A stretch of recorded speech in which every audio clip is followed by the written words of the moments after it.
Brazilian unions have ratcheted up the pressure on President Michel Temer with a nationwide general strike, closed schools, disrupted transport networks and led to clashes with public security in several cities.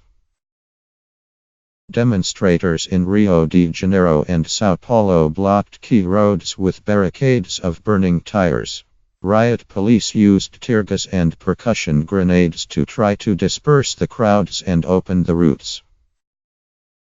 Domestic media said it was the biggest general strike in decades, with protests reported in 26 states and strikes by teachers, bus drivers, healthcare providers, oil industry workers and public servants.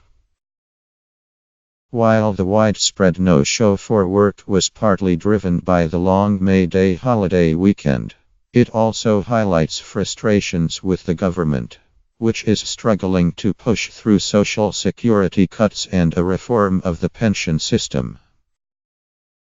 Many voters are furious that politicians are insisting on the need for cuts in benefits and public services even as evidence grows.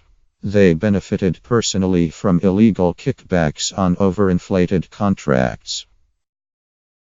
8 cabinet ministers have been implicated in the Lava Jato car wash investigation into corruption at the country's 2 biggest companies, Petrobras and Odebrecht. President Temer's approval ratings have slipped into single digits, similar to the level of his predecessor, Dilma Rousseff, when she was impeached last year.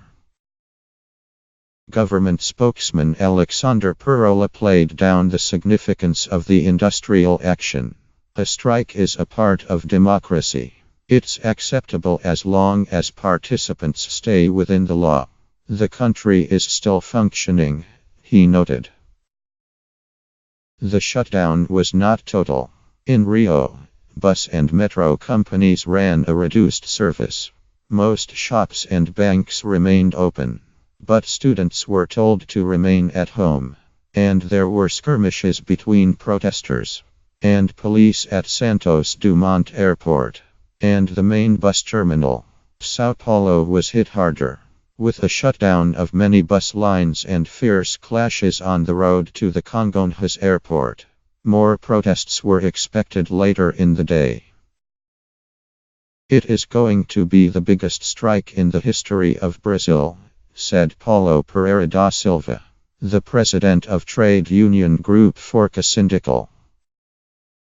Nara Pavão, a professor in the political science department at the Federal University of Pernambuco, said it would be the biggest mobilization since 1996.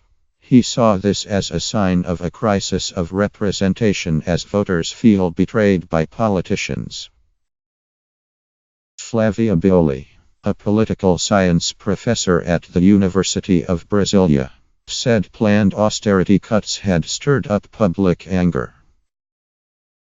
The general strike shows the organized sectors of society clearly understand the proposals, if approved, will be the end of the fundamental guarantees provided for in Brazilian legislation, which will increase instability and poverty.